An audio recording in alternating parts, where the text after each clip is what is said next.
sky so far, but I can't lose it.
sim racers from around the globe, honoring a revolutionary era of open-wheel racing.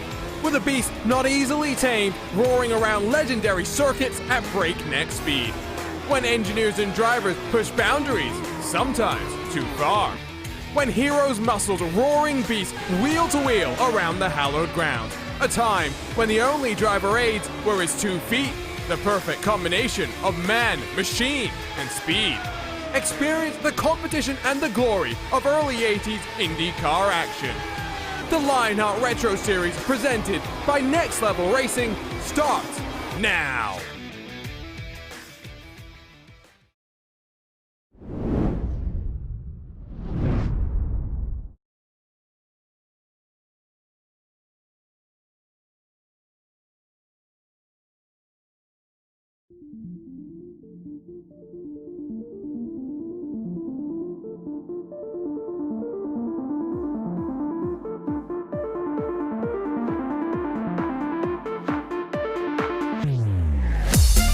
the second race in a row, the Lionheart Retro Series heads to pastures new.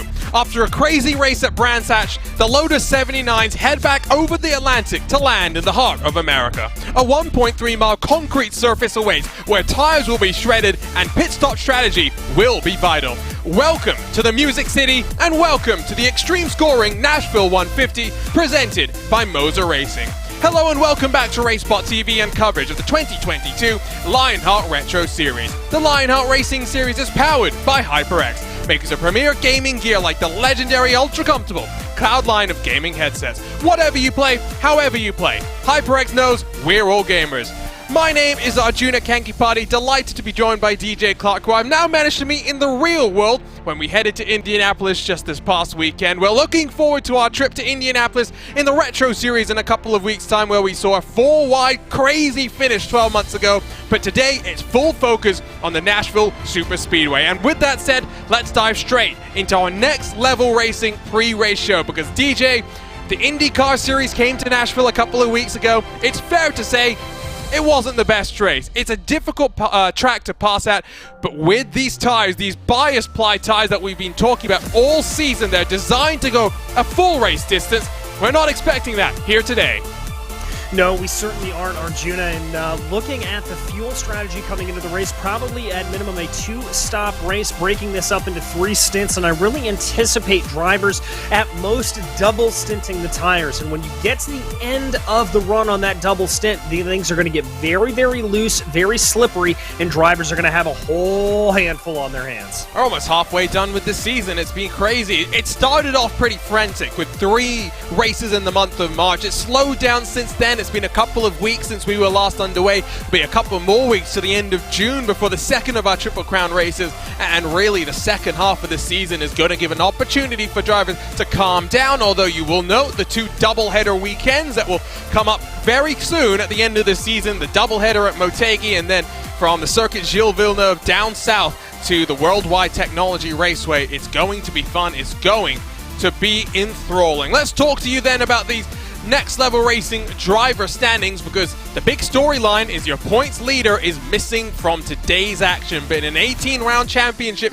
you don't expect drivers to be consistently at the front. That's why we have the drop weeks, which will play a major factor. We'll talk more about those as we get into the final stages of this championship. But what a season we've had so far. It's really close, and you could go anywhere down to maybe even 6th position to find a potential champion when we get to the end of 2022. Yeah, you certainly could, and I think one of the biggest surprises here is the third-place driver, David Sirois, who has really put in a great performance. We know those Raven Lavoie Motorsports drivers, very, very good on the road, but we've seen Sirois be able to come in and really put down some fantastic runs on the ovals as well, and that's part of the reason he's sitting up there in third. Graphics LC Motorsports started this championship 1, 2, and 3 at the dramatic season opener in the Sunshine State, but since then, things have trended in the direction of MadWorks Motorsports, and that's why when you look at these HyperX team standings, they have a 100-point lead over that Graphics LC team. DJ talked about the Raven Lavoie Motorsports bunch as well. They're in the mix. We came into 2021 expecting them to be strong on the road courses, but they have shown up on the ovals in the past 6 or so months. Backfire Motorsports debutants in this championship have really been one to watch as well. The midfield is chock-a-block of action all the way down to the independent drivers who are grouped together apparently for 23 points to their name. Let's talk to you then about the rookie class, and it's a big rookie class.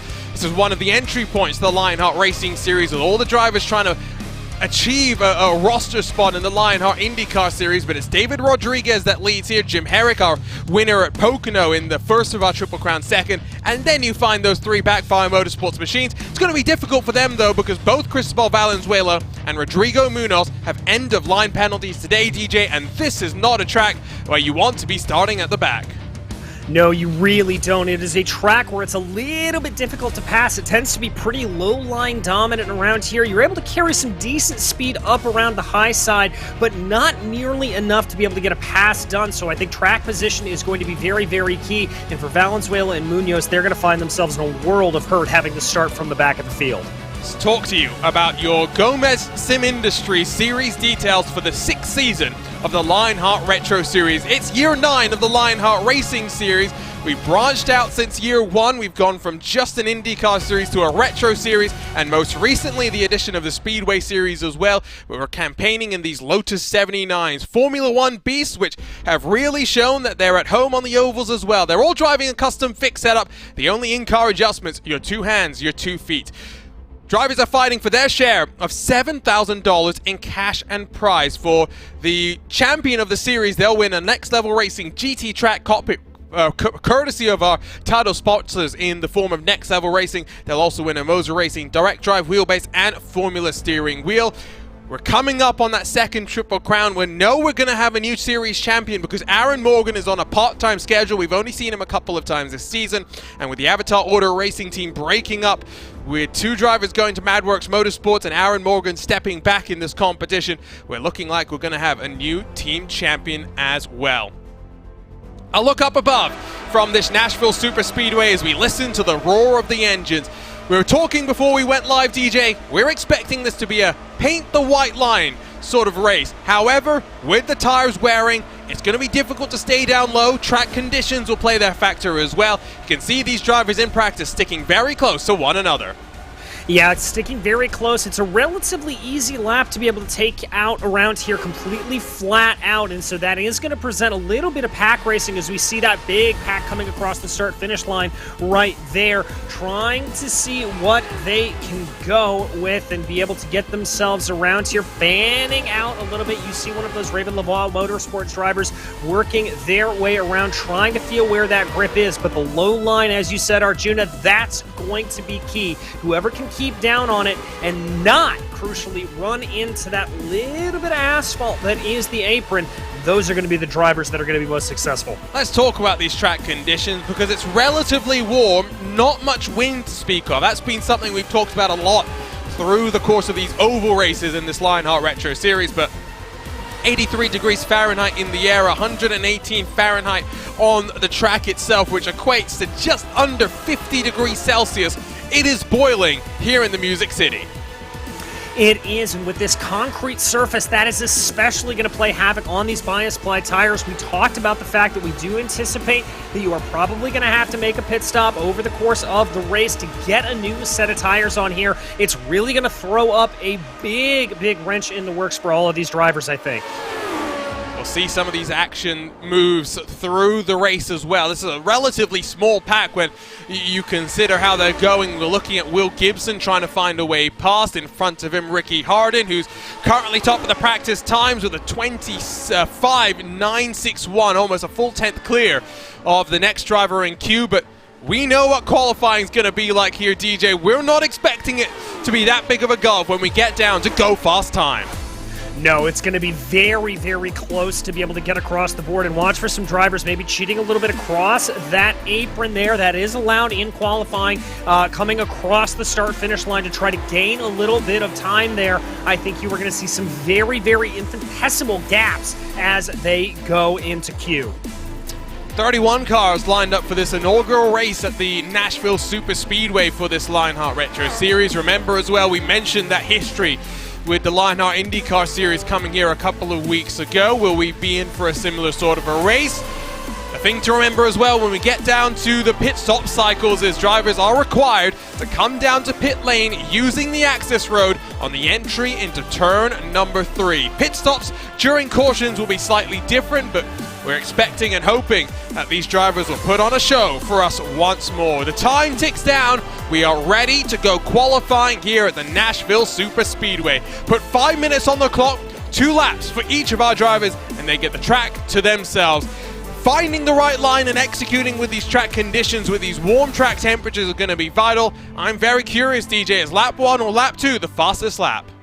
I'm going to think that lap 2 is going to be just as courtesy of how short of a lap around here it is. The way the gearing is set in these Lotus 79s, it takes a minute to get them up to full tilt. So I'm going to think that that second lap is going to be the money lap, but you're not going to want to throw anything away on the first lap here. You want to set down a good banker if you can, just in case something happens. So the first car to be rolling will be David Sirra, who's up there in the championship mix. the 99 for Raven Lavoie Motorsports this year. Look the line that he takes out of turn 4. Up the track, just trying to build the momentum, maybe trying to warm up the tires as well. Not sure why he needs to do that given the track conditions, but I think we're already seeing that sacrifice lap 1, lap 2 is where the lap time's going to be. Yeah, it certainly is, and you could see when he was coming out of turn 4, they were almost putting the car into a full power slide, trying to just sort of rub the tires across the track. Now watch him to come out of here. He's going to take the high line coming around to carry maximum momentum, and then watch for him here out of turn 4 to duck down, minimize that distance between point A and point B, cutting onto the apron like I talked about. Curious to see how the transition from banking to apron is going to look like for all of these drivers, but Sirwa looking nice and planted down just about half a car's width up from that inner line as he works his way down the back straightaway for the second and final qualifying attempt. Lap times are coming in. Sirwa lost 1.5 seconds trying to build up for lap number 2. 26.37 is the provisional benchmark. It's only a 26.397 for David Sirwa. Craig Forsyth, though, with a 26.360 jumps to the top. That's a good lap there for him as Luke Daniels now able to supplant himself up into P1. Dustin Wardlow, the Candyman, trying to take a little bit of speed on that outside lane, build up the momentum here to get a good lap down. Will Gibson, 5 races so far, an average starting position of 19th, just inside of the top 20. Is this the race when the trend starts to get reversed? Alex Gouillon ties himself with Bobby Mikes for 7th position. Dustin Wardlow to the line, a 26.797. Not going to be good enough for pole. He's got one more lap to do it. Chris Lanini up to 11th. Yeah, and we're seeing a little bit of those bankers laps starting to come in. We ride on board with Wardlow here. You see him not necessarily wanting to go down to tickle that line necessarily as much as possible, but really trying to push along here, coming down onto the apron. Let's see if he is going to be able to improve there, and he does up to the top of the charts. Mike Rigney had jumped in front of Will Gibson, but Gibson's still looking very, very good. We've got plenty of cars yet to go. Lanini's up to 2nd. Now we wait for the likes of David Rodriguez to put in a lap time. Tyler Graf puts in his benchmark along with David Rodriguez, Adam Frazier. There's Rodriguez across the line. 16 cars with lap times on the board, still waiting for about 16 more to finalize their first lap time. And often you see in these qualifying sessions that drivers will try and wait till the track cools down slightly. It's not going to be much, but every second, every 10th, every 100th matters. You look at the left side of the screen, 13 cars split by a 10th of a second. Graf up to 3rd for Rodriguez. He's not going to get pole, but he's inside of the top 10. That's a good run there for David. Remember, David, the fuel-saving master from Iowa, able to take that win last season there. Michael O'Brien here, another one to keep an eye for, taking that high line here on his lap. He is for sure going to be rearing everything up. Looks like here he's not going to be cutting the apron, so I anticipate this first lap here for him being a little bit more together. Here he goes down to the low line. So the big names still to put lap times down. Matt Taylor, maybe Chris Fowler, Mark Cohn, who returns to us, the winner of 2 Triple Crown races in 2021. Fowler and Cohn both get benchmarks on the board. Ricky Hart and Trevor Malone, others to watch who are working lap 2. Matt Taylor yet to put his benchmark in, but here comes O'Brien to the line. A 26.391 will get him inside of the top 15. Excuse me, he's down in 16th position. That's going to be struggle city for the New Zealand native. Hardin's jumped up the order. We wait to see where Mark Cohn's going to end up from 22nd to 2nd. 1,000th splits Dustin Wardlow and Mark Cohn. We said there were going to be tight, narrow gaps at the top of the field, Arjuna, and we did not disappoint there. Matt Taylor now, let's see what he's able to do. His best lap of the 27 flat. Is he going to be able to pick anything up here? Comes down onto the apron. Is that number 8 machine going to be able to move its way up the order? Yes, it is, up into 6th. But Jim Herrick's coming to the line, and with a 26.360, I thought for a second our timing was saying that we were going to blitz the record there, but Jim Herrick, winner at Pocono, up to 13th position. My word, how time flies, but we're ready to go racing here in the Music City. It's time to run you down through the starting grid for the Extreme Scoring Nashville 150, presented by MOZA Racing.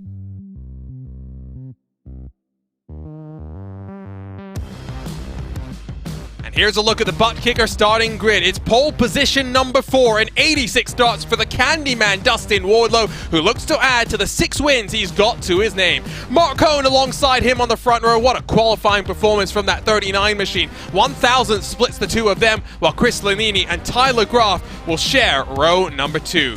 Mike Rigney and Matt Taylor will line up alongside one another in 5th and 6th championship competitors last year. Will Gibson in the bright red car will be inside of Ricky Harden. Through the top 10, we see George Anzaldo and Luke Daniels 9th and 10th positions, with Adam Young and David Rodriguez right behind them. Rolling from 13th is going to be Jim Herrick alongside the pink and black of Trevor Malone. 15th sees Craig Forsyth roll with Paul Jenkins alongside him, while Richie Hearn is back in 17th alongside Chris Fowler's number 20 MadWorks Motorsports car. Alex Guyon, Robert Mikes 19th and 20th, while Michael O'Brien and David Sirois 2nd and 3rd in the championship points. Well, they've got some work to do from the outside of the top 20. Hugo Gallas and Adam Frazier will line up in row number 12, while behind them Lionel Calisto and Rodrigo Munoz will be the first cars with no lap times on the board. Cristobal Valenzuela, Chris Reagan, Brian Hotham, Brett Accord through the top 30, while Gary Godso will be the final car in our field of 31. What a race we've got in store for you, and as always, we've got featured onboards to walk you through. Let's start by talking to you about the MOZA Racing driver on board, which sees it carried by Trevor Malone's number 34. Redefining sim racing. Go further, go faster with MOZA Racing. Visit mozaracing.com. Next up, we have the Graphic Esports on board with Tyler Groff. Their Graphic Esports, world-class design from real world to virtual. Visit them at graphicsesports.com. And then we look to try and find our final of the featured onboards, which will see Michael O'Brien roll with the 45 HyperX onboard. Whatever you play, however you play, HyperX knows we're all gamers, and HyperX is always ready to play. So we'll get a short pace lap before we get underway. DJ, it's prediction time. Who's coming out on top here today? You know, I've got to look here at the watchman, Mark Cohn. He qualified well to be up into 2nd place. I think he is going to be one to watch out for. Good to see him back in the series. I think he's going to have a little bit to prove. Mark Cohn's a good pick, and I tell you what, he's here for some fun. He's here for some vengeance as well on the very much part-time schedule. How many cautions over under in our first race here at Nashville? I'm going to go relatively low here. I'm going to say the over-under line is going to be 3.5. I like the sound of that. We want to keep this race as clean as we can. Competition, commitment, excitement. This is Lionheart, and we're live in the Music City for the first time with the Lotus 79s. Dustin Wardlow has pole position number 4, and he'll bring us to green in the Xtreme Scoring Nashville 150 presented by MOZA Racing.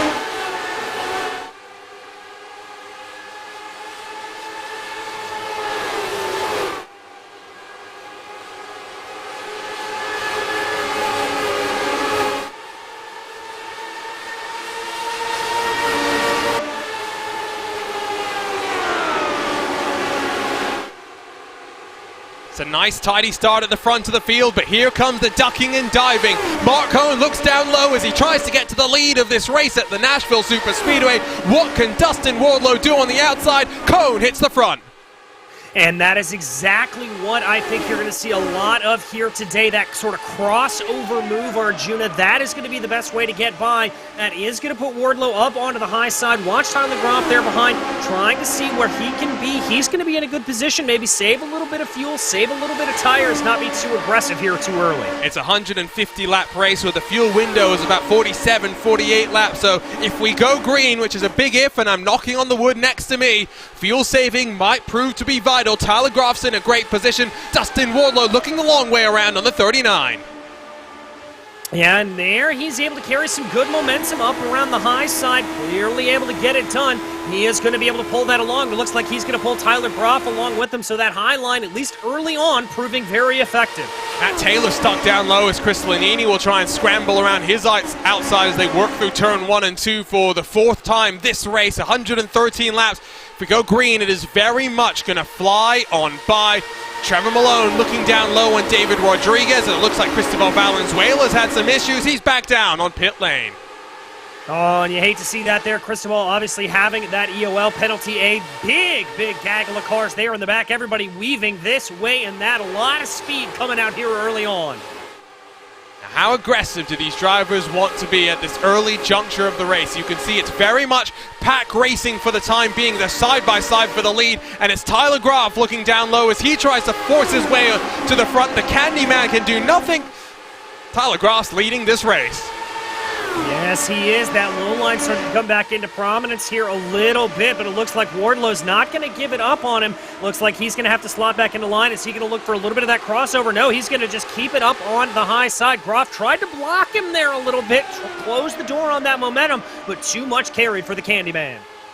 But nice and tidy. This is what we like to see at this early point of the race. It could be very, very much more feisty, nasty, however you want to place it. Will Gibson gets in front of Ricky Harden. A couple of cars have lost some ground on this start. Mike Grigney within the top 10 is down 3 positions as Cristobal Valenzuela, you saw at the bottom of the strut, rolls back out onto the track. He is 3 laps down. We'll see what he can scramble. David Rodriguez trying to look low on Trevor Malone, who almost runs into George Anzaldo. We'll get a little bit hairy there, and now is the point in the race, I think, where these drivers are going to start thinking about trying to preserve those tires a little bit.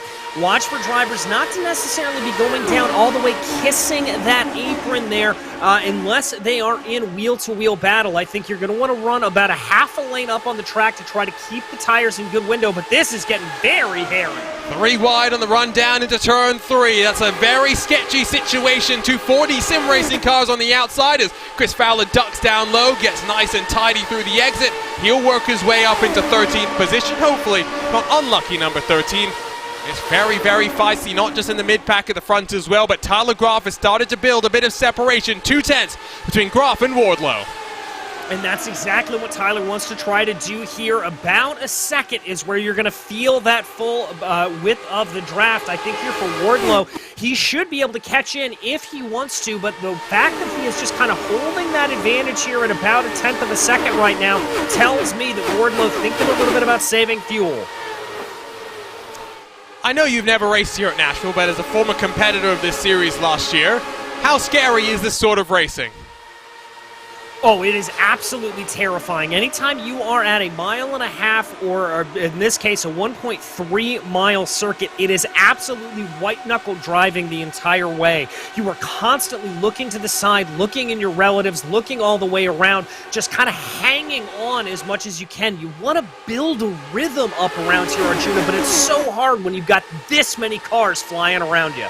Yeah, I do get the sense that right now you are more holding on for dear life and hoping that you survive to get to the later stages of this race, especially the further back you go, where dirty air doesn't seem to be such a factor as Rodriguez and Forsyth in the 10 and the 53 will duke it out side by side. Couple more fights, Matt Taylor and Will Gibson fighting for 5th position, but as Forsyth slides up the track, Rodriguez has got to be careful. And that's where you've got to start worrying about that tire wear a little bit as we continue to go along and as we continue to burn fuel over the course of this race. These cars are going to be a little bit more flightier. They're going to want to slide up the track more. You can only hold it down to the inside for so long, Arjuna, before the car is going to fight back on you. On board with Fowler's number 20. Shown pace this season, but in what seems to be the story of Chris Fowler's Lionheart career, it seems to somehow always find some bad luck as well, but he's in 5th position so far in this championship. Only 1 win to speak of. It could have been many, many more. David Rodriguez almost hit the apron, has got very, very loose midway through turn 3 and 4. Lets Craig Forsyth get in front. Here comes Fowler too. Yeah, they're both going to be trying to push their way along here.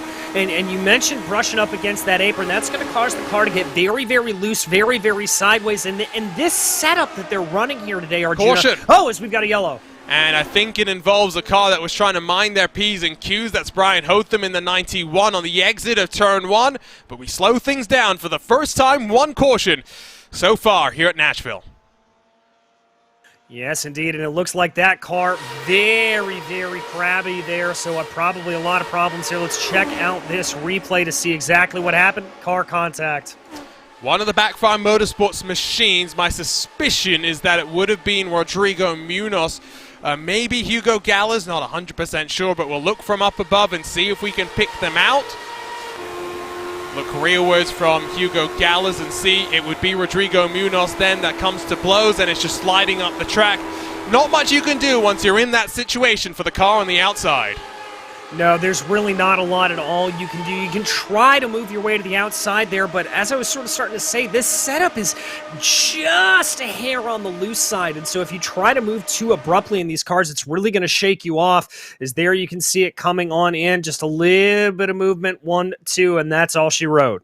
It was the Nashville strut up the wall for Brian Hotham, but now do we see some strategy calls? Because, of course, we're in a fuel save race in some regards. Do you come down in? Do you stay on out? Looks like 7 cars or so will stay out. Graf, Lanini, Cohn, Gibson, Rodriguez, and Mikes. And then the rest of the cars will shuffle their way down onto pit lane. Don't hate the call to stay out here. We're 16 laps into the run, so not halfway. Don't think we would have seen too many tire takers. However, we talked about the need to fuel save to get to the end. Maybe this helps out those teams and those drivers trying to go long. Exactly, Arjuna, and I agree with you. I like the decision for these top 7 or so to stay out here. With just as much chaos as we've seen in the mid-pack, I would not be surprised if we see another caution before the end of this first stint. And so that means they'll be able to come in at that point and they'll be able to hold on to track position. Although, we are seeing it a little bit more racy than we were anticipating, so certainly able to get up and back by if you are the likes of Dustin Wardlow or Matt Taylor, who decided to come on in pit lane. Now, of course, this is slightly different from the IndyCar series where you have the addition of the fuel maps to be able to save some fuel. No, here it's very much just about the lift and coast, but with the type of racing that we're seeing, lift and coast, not that difficult to execute.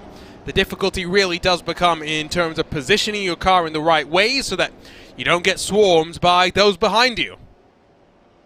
Yeah, exactly. As we said, it's a pretty much flat-out race around here, and it's all about feathering that throttle, Arjuna. You want to just be careful with how much you lift off. You want to be lifting, I would say, maybe about 10% coming through the corners to just keep in the good line of that driver in front of you, and that should keep you behind them while being able to keep enough pace to keep going up and around. Thought for a moment that Michael O'Brien may have got an end-of-line penalty. We talk about the lack of fuel maps. There's also no pit lane limiter, so it becomes very easy for drivers to overdrive on pit lane.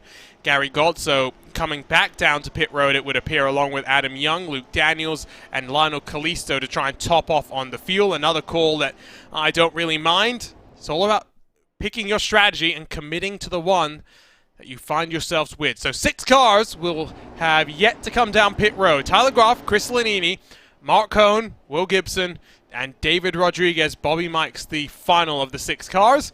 The rest of the cars will have made some pit stop cycles. Brian Hotham and Cristobal Valenzuela no longer on the lead lap, but only Valenzuela is still out there and going. 29 cars in the lead lap. The reality is any one of them with the race that we're seeing still has a chance of winning. Yeah, they very much do, as we've seen here that high lane work out relatively well, and we've seen the ability to really slice and dice your way through the field. That is the big story here, I think, early on, is as I talked about the setup of this car a little bit on the loose side, and that's really allowing for these drivers to just absolutely slide their cars wherever they want them to go. Of course, next race is a trip to the Brickyard for our second Triple Crown race. DJ, what memories do you have of that absolutely crazy race where we went green for what was almost 75 laps? Yeah, that was a fantastic run there. I unfortunately was taken out with about 5 or so laps to go, but I absolutely loved running that. It was one of those races where the strategy just came right to me, and I thought I was in for a good shot. I think that's very much what we're looking forward to again this time around, is the fact that anyone could be in a position to end out on top. Again, survival will very much be the name of the game. The pace car pulls off. The first caution of today's Xtreme scoring Nashville 150 will come to a close, and it's Tyler Groff that gets us back underway. He gets a good jump on Chris Lanini. Yes, he does. And looking around behind there, then Lanini under a little bit of pressure from Mark Cohn. The Watchman definitely starting to try to press his advantage a little bit as well. Matt Taylor defending and attacking at the same time as Trevor Malone gets in front of Ricky Harden. Taylor's looking forward on the Candyman. Now we'll wait and see if the tires, the cars that took fuel are going to be able to keep up. We talk about this a lot. The heavier the car, the slower you are. The gap between Mikes and Wardlow already up to 1.2 seconds. And that is not going to be a good thing for those drivers that took fuel here, but rest assured it's going to come back to them later on in the race. Remember, these guys will have to top off here at some point, and if you are the likes of Dustin Wardlow, Trevor Malone, Matt Taylor, what you are hoping for is a long green flag run here where these top 6 will have to come down under green flag conditions. That will be the death knell to their race. One more caution, I think these drivers have the strategy locked and loaded in terms of being able to make it with one more pit stop to the end of the race, but that is by no means guaranteed. And that gap between cars that took fuel and did not take fuel is up to 1.6. If you're with Dustin Wardlow, maybe the move here is to let Trevor Malone go and see what that 34 car can do. The 6-car fight at the front of the field starts to stretch its legs. Yeah, it starts to stretch its legs and spread out a little bit here, seeing drivers taking a multitude of lines as they continue to work their way around a lot of very close quarters racing here as we continue on working lap 22. And look at those two trains.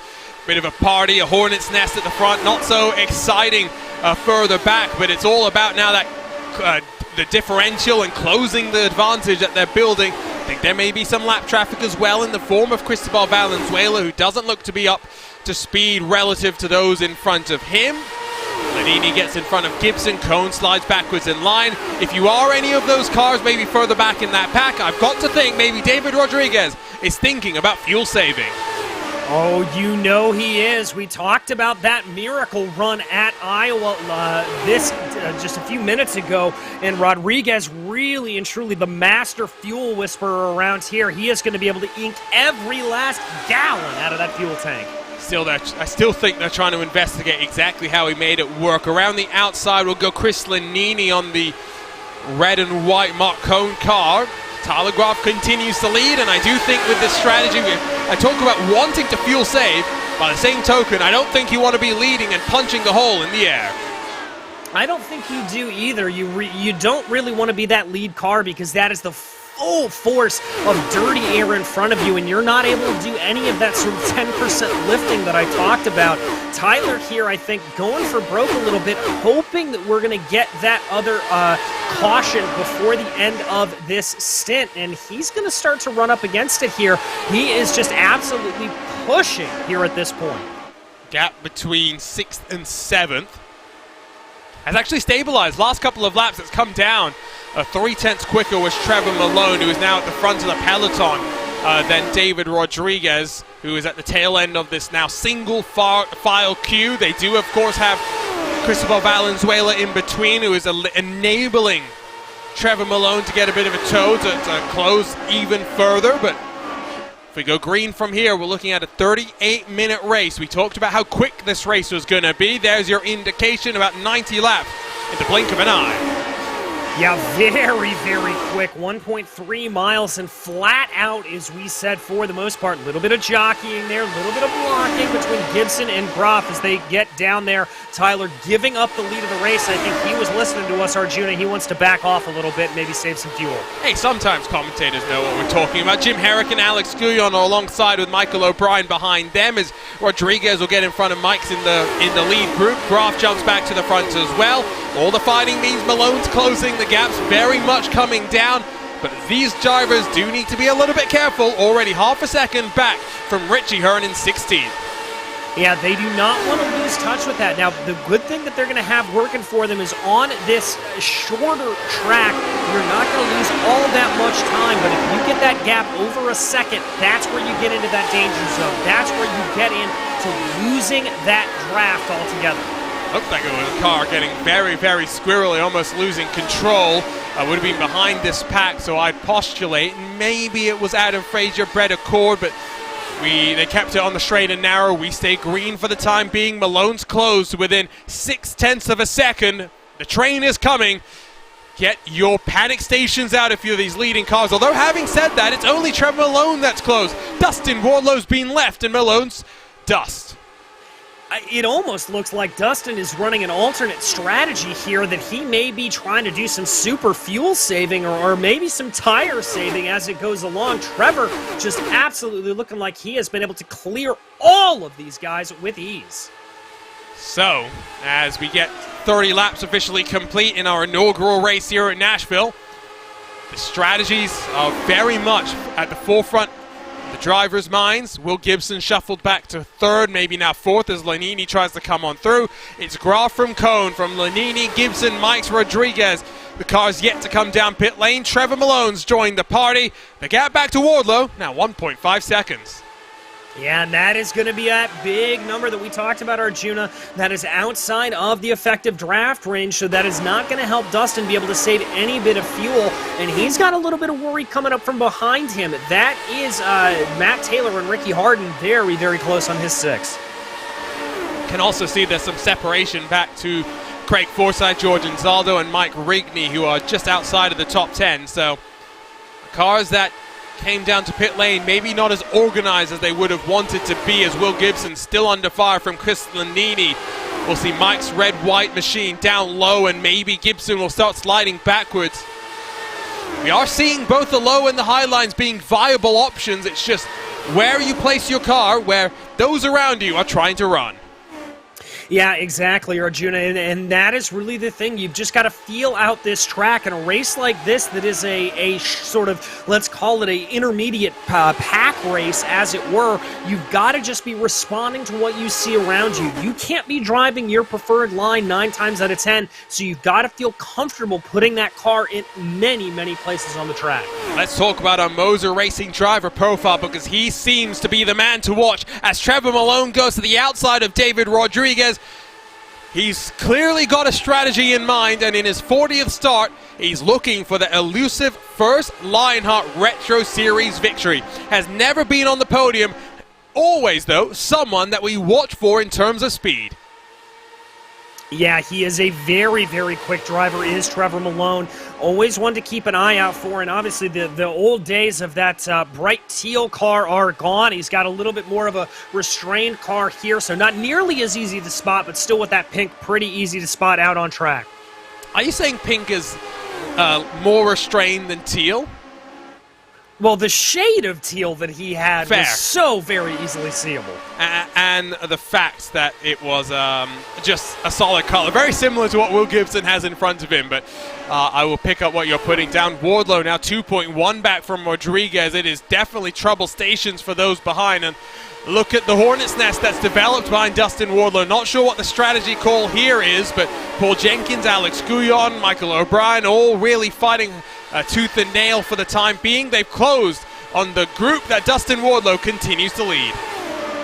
Yes, they have, and I've got to wonder here if they're going to be content to lay up behind Dustin and save some fuel and try to extend this stint as long as possible, because frankly, the gap that we've seen develop between Wardlow and Rodriguez is upwards of 2 seconds, and I think trying to close that back in here at this point may be a little bit too much to bear. Get a look from up above, the single file train that's formed behind the Candyman and the visual separation that they have. The leading group of cars. If you're Trevor Malone, what are you thinking right now? What is your action plan when the drivers that have not pitted come down to the pit lane in just over 10 laps time or so? Well, I think for Trevor here at this point, what I would be doing and what it looks like he's doing is he is just holding station behind Bobby Mikes right now, not really looking like he's trying to push that hard. Indeed, as he comes through the corner right now, is backing off a little bit. I think he's trying to save as much as he can to be able to extend his gap, because he knows he is going to be running in very, very clean air, and he is not going to have any benefit of anybody to save around it. Of course, we're just coming off a blockbuster weekend of motorsports, not just the Monaco Grand Prix, the Coke 600, but the 106th running of the Indianapolis 500. As I mentioned at the start of the show, DJ and myself got to meet up just before the race day festivities, and DJ, you told me you've been going to the race for an awfully long time. This was my 19th year straight, my 20th 500 I have ever been to, Arjuna. It is a yearly pilgrimage for me to head back to Indy. And I can now say, having finally experienced it for myself, there's just something special about it. You can't put it into words, you can't describe it at all. It's just a feeling when you walk to the track, when you go under the tunnel, when you take your seats on the grandstands. Indy is special. And the thing that really shocked me was 2.5 miles. You know that's big. You don't really know how big it is until you see it in person. Yeah, exactly. It's one of my favorite things in the world. My seats are at the exit of turn 1, and we normally camp out the day before, and I love walking down the long main straightaway and seeing everybody just sort of marvel at how big the place is, and then you finally get to the seats and you see the cars go at full tilt for the first time, and you realize in about 30 seconds that they're back to you, and you kind of put together in your head that distance that you walked and realize just how quick those cars are going. And I love the pre-race festivities as well. I missed taps, unfortunately. I reached my grandstand because it was not the most well-organized event, if I'm being completely honest. I think part of that, though, was the fact that it was 325,000 people descending on a town, the population of which is about 12,000 on a good day normally.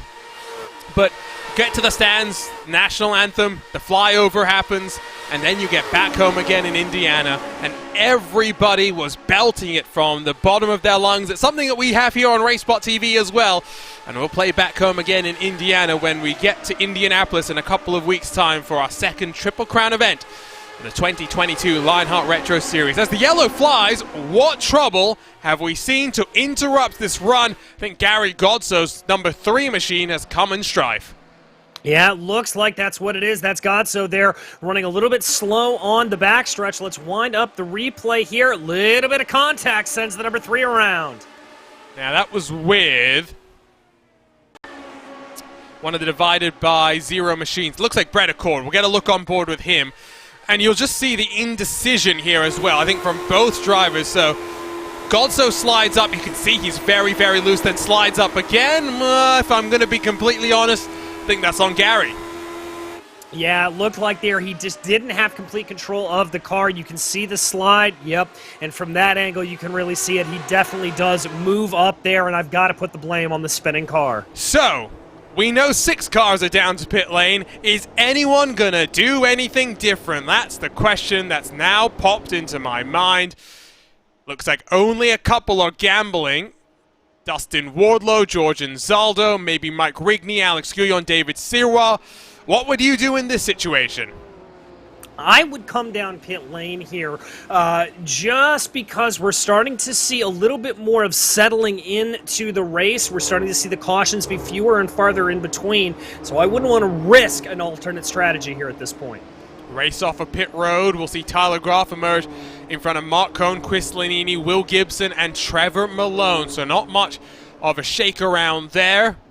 But it does seem as though 10 cars will not have come down to box, as we're not even to the 50-lap marker where we would have expected the first of our green flag pit stops. No, we are not, and the majority of the field, as you said, have coming down here at least twice at this point. So very, very interesting to see what everybody is doing at this point. But I've got to say, Wardlow and Zaldo, Wardlow's the one that I'm going to be watching out for. We haven't really seen a whole lot of pace today out of guys like George Anzaldo, Mike Rigney, Alex Guyon, David Sirwa, all of them. We haven't seen what they can do, so it's a bit of an unknown up at the front of this field. George Anzaldo, the series organizer, also has the most starts in this retro series, making start number 91 here today. Still searching for that first victory, but has 3 poles to his name. A man that works tirelessly to put on everything that we're seeing right now. Best finish this season for Anzaldo was 5th at New Hampshire. We'll see if what he can do from what will be 2nd spot on track. The pole position man is back at the front of the field, though. Yes, he is, and we've seen the pace out of Dustin Wardlow early in the race, but obviously a little bit of questions here being drawn in with that off pace that he had, really separating out those 2 groups. So I'm going to be very interested to see what the number 9 is able to do when we get back to green flag conditions. I'll give you another opportunity to change your mind on your prediction. Do you think Mark Cohn still got it as we inch towards the halfway point of this race?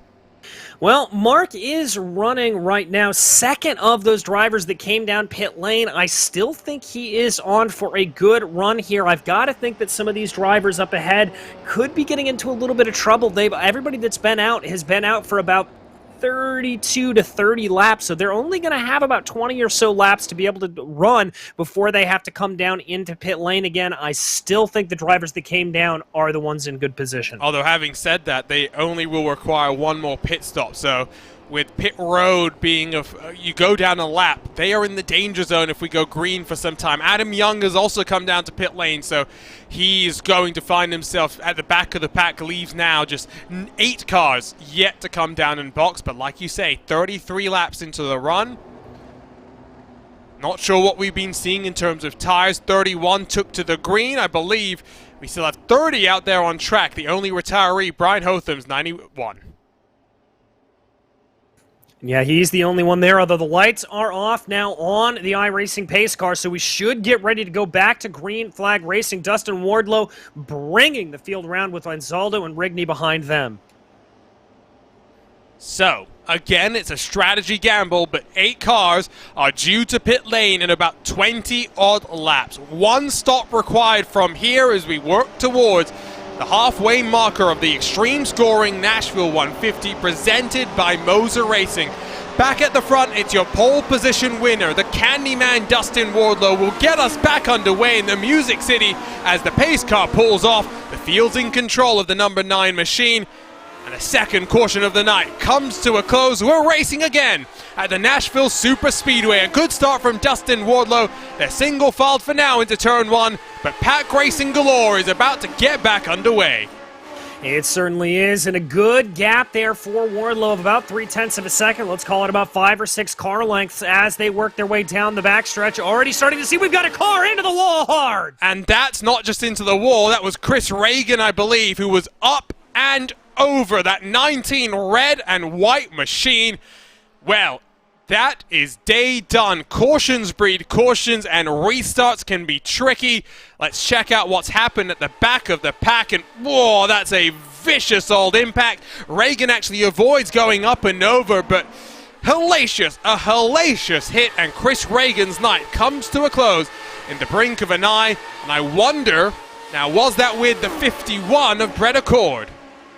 Let's watch it and see here. Yep, I think Brett drifted up the track a little bit, similar to what we saw from Gary Godso earlier, just drifting up, and it looks like wasn't prepared for it. And we can watch. Yep, there it is, and there's the contact, and that is him also going around there just for good measure. So somewhat help out those who have not come down to pit lane again. We'll get a look at this replay. You'll see the aftermath of it as one of the Backfire Motorsports cars did have contact, but I think has very much come out as favorably as they would have imagined. But that's caution number 3. Cautions breed cautions. You said we'd get maybe 3-4 cautions, DJ. We're not halfway yet. What are you thinking? I think we may get a few more. That may be the prediction that I have to change here, as we saw that starting to happen, and we talked about as these cars get lighter, they get a little bit more worn on the tires, that we see them start to get looser, and that's a little bit of what you're seeing. Drivers starting to be a little bit more careless as they need to build that rhythm back up. I think we could see another caution here early on in this run. If not, we could see another good long green flag run once the rhythm goes.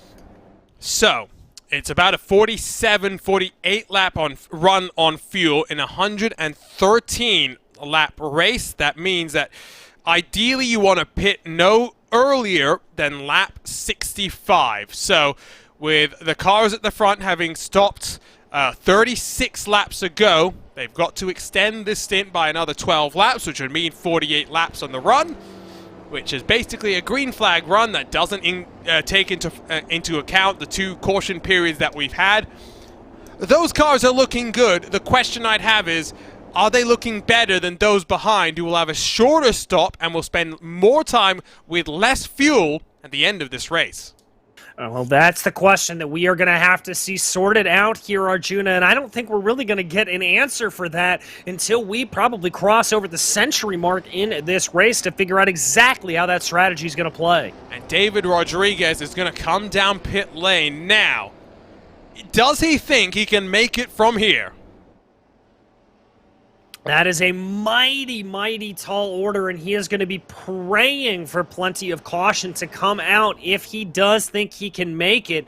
I gotta think this is going to be a little bit too long to stretch, but once again, David Rodriguez, the fuel whisperer, if anybody can do it, he can. And the reason why I'm a bit confused by the call is the fact that now he's going to have a little more fuel than those in front of him. We talk about how the car gets faster the lighter it is. We saw that after the first restart we had, right, where the top 6 were able to break away. Only Trevor Malone was able to close up with them. Right, and that could put him at a very significant disadvantage around here as he's going to be trying to, keep up the speed to the best of his abilities, and to be able to save fuel, you've got to be able to keep up close behind the driver in front of you. And if he's taking that on, it may not be able to do that. He may actually have to work a little bit harder to keep up to the drivers in front of him, and that could use a little bit more fuel than he would like to. Of course, it's the second race in a row where we've gone to a brand new track for the series. Indianapolis is a staple, but after that, to close out the first half of the season, to bookend the first half of the season, we'll head to the Hungaroring. What a track that is. It's going to be difficult to pass. We know that. And then in the back half of the season, we're going to go to some new facilities for the first time as well. Motegi, it's going to be a first time there for the Grand Prix layout of the track. We return to Montreal for the first time in 4 years.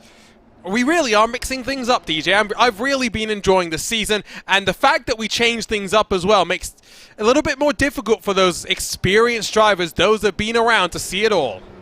Yeah, it certainly adds a level of newness and a level of unpredictability to the season coming to these new tracks. It's not like you've got years of experience to fall back upon. You've got to go out and you are on the same foot as everybody else when you step out onto a new facility. So cautions breed cautions. On the restart, after Garrett Godso and Brett Accord came together, Accord had another issue this time. It was with Chris Reagan. Can we go green from here? The magic number, lap 65 to get to the end. Dustin Wardlow doesn't wait as long to get us back underway. For the Xtreme scoring Nashville 150, we're back underway at the Nashville SuperSpeedway. We are indeed, and there you see those drivers starting to fan themselves out. A couple of aggressive moves in the back. We'll have to see if they're able to get through turns 1 and 2 cleanly this time around. Looks like Ricky Harden battling with Robert and Mike's two cars that were running quite well up through the field, but they've got to fight for some track position now as we come back to the line out of turn 4. We complete a lap under green this time. A couple of too wide moments back on the edge of the top 10. Drivers got to be careful. They want to get a green flag run under their belts now. Yeah, they certainly do. Watching here, George Ansaldo starting to peek his way this way and that on your leader, Dustin Wardlow. George just maybe trying to figure out if he can find a little way to slide his way forward for a move, although a gaggle starting to form behind them in the form of the two Lavoie Motorsports drivers, Sirois and Goyon. Now, I believe George Ansaldo is actually working with David Sirois and Alex Goyen as part of the Raven Lavoie Motorsports team. So, in effect, they've got 3 of their cars inside of the top 5. They might want to try and work together amongst one another. Ansaldo will help out Sirois get the toe down the back straightaway, and the Canadian will slide in front of Rigney. Now they'll try and work to try and get Guyon up there as well. But we talked about how the cars with heavier tanks were going to be left out to dry. Tyler Graf, 1.3 back from Luke Daniels as Will Gibson fights to the front of the peloton. And there he goes, trying to push his way forward. Everybody getting themselves around, and there you can see that whole pack of drivers that did come down and get that fuel, and you can just see the visual distance there between of running on a lighter tank and running on that heavier tank. Happens so frequently, but David Sirois goes to the lead of the race, to the inside of Dustin Wardlow, and the Candyman gets dropped once more. I don't think Wardlow's been fighting these moves too hard. No, I don't think he has. I think Dustin here is going to be relatively happy to stay behind. There you see him, a little bit of a lift going down into turn 3. There are those two Raven Lavoie Motorsports drivers in the form of Ansaldo and Goyon as they go, trying to work together there a little bit. Wardlow poking his head this way and that, though. 1.9, though, back to Will Gibson. If we go green, I'd speculate The top 8 might really be in a good position because, again, you go a lap down when you pit under green flag conditions, but you can minimize the harm to your race the further out in front you are. Yes, you can, and that is going to be absolutely crucial. The longer you can run on a lighter tank of fuel, that is going to be better for you overall.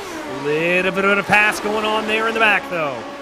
This is where the real action is. They're somewhat single file at the front, and Zaldo and Guyon fighting for third, but 3 wide on the run into turn 3. It's Matt Taylor who goes aggressive, and Tyler Graf had to get very, very tentative on the entry to the corner. He'll cause a stack up, almost gets run over by Craig Forsyth, who now goes backward. They're still almost 3 wide as they come into turn 1. Careful, boys. This is how you get another caution to be able to come out here. These guys have got to be a little bit careful. We are not in the last 5 laps of this race. There's still plenty of running left to do. And Graf again finds himself 3 wide. This time, though, sailing down the inside goes Richie Hearn from up above. We look. This is getting scary. This is getting very, very scary and very, very hairy here, Arjuna. And Tyler Groff there coming on the radio saying, calm it down here a little bit, boys, and I've got to agree with him. I see what you did there. Very punny indeed. But you can again see the gap. It's now up to just over 2.5 seconds. Every second, every tenth of a second is going to be vital for those cars up front to try and make something happen in the pit stop cycle. They are due to pit lane within the next 5 laps. Yeah, that is going to be the big kicker here as they come around, working their way through here, now through the corner. That big hornet's nest there behind as it continues to go, with Matt Taylor leading the way, looking like he's got a little bit of breathing room. And Richie Hearn will dive to pit road. I have a feeling he has run himself up into the wall. Not sure if that was intentional or assisted. Let's dive to the racespottv replay to take a look as, self-inflicted mistake it would appear. Yeah, just trying to find a little bit of room to be able to get around there. We ride on board with him right now. You can see him just kind of go up there. I think he just misjudged the angle a little bit. Now the track does come in, so it's an easy mistake to make, but that's going to be unfortunate for Richie, who is looking somewhat impressive. We'll have to try and fight back in the next couple of rounds. We still watch this hornet's nest, now 2.8 back from your race leaders, who are due imminently down to pit road. We are past the halfway point of this race. Tyler Graf has slid backwards into 16th position. Don't think he'll mind so much because they're still fighting tooth and nail to try and work their way forward. Yeah, if I was Tyler in this position, I'd be relatively happy to be behind all of this up in front of me, to be able to just run along here and run my own race. I wouldn't want to be duking it out necessarily over the halfway point. That's where you want to be at the end of the race, not right now. Remember what happened at Homestead? That was crazy. I think we're in for something similar here. I think you may just be right on that one, Arjuna, the way this race is starting to shape itself up. I think we almost lost our voices with that Homestead race, because one by one they dropped like flies. Richie Hearn the first to fall here in this battle inside, or just outside I should say, of the top 10, where Matt Taylor leads from Chris Fowler, Will Gibson, Ricky Hardin, Robert Mikes. They are now 3.2 back from the leading train, who have set sail and are working with one another to build up the advantage.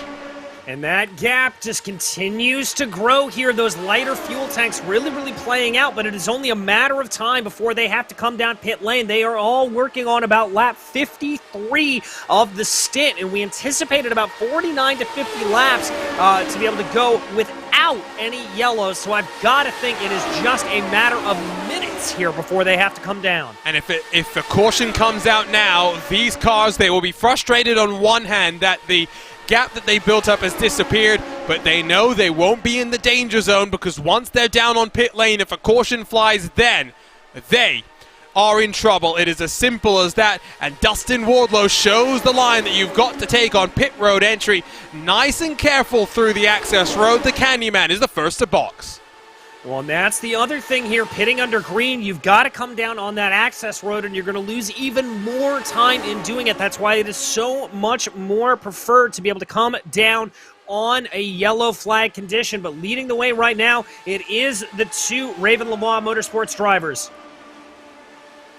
Now, qualifying did not work their way as Silral's going to come down onto pit lane. Both cars were up almost 20-odd positions. Guyon's plus 18. Silral at one point was plus 21. So they are riding out this strategy call to see where it will take them. But this is where I'm still a little bit worried. 2 wide, about 3 rows deep, almost 3 wide, fanning themselves off the corner. These boys, like Tyler Groff said, have got to be careful. Will Gibson with the lunge to the inside. Matt Taylor says, no thank you, not right now. And that's not what you want to be seeing here. That is a little bit of aggressive move from Matt Taylor, but he is entitled to be able to hold that line. More drivers coming down pit lane. Looks like Anzaldo and Frazier. Still waiting for Guyon, Rigney, Daniels, and Herrick to box. The only cars yet to come down from that leading group for what will be their final stop of this extreme scoring Nashville 150 presented by MOZA Racing. It's danger zone time as Guyon comes down, Herrick comes down as well. Only Mike Rigney is yet to box. Well, and that's going to leave him out there in a little bit of a position. He's not going to have any drafting, but as we almost go 3 wide there in the back. This is where you are scared if you're those cars that have boxed, because you see this and you're thinking, oh no, if we're moments away from seeing the caution. Also, just point out that those cars that box have been splintered up, so they're not really able to work as well with one another as they were doing before. Rigney comes down. Matt Taylor, Will Gibson fighting for the lead of the race. Oh, and Gibson almost pinched him there, coming down a little bit. Chris Fowler trying to get involved in that as well. Craig Forsyth leading that quad right there of drivers. Very, very tight running as you see everybody else coming back out of pit lane. Under 40 laps to go in the Music City for the first time with the Lotus 79s. 3 cautions so far have seen a split call on strategy play itself out. 17 odd cars have 1 stop to go. 9 cars have made their final stop of this extreme scoring Nashville 150 presented by MOZA Racing. The run to the checkered flag is coming up next on RaceSpottv.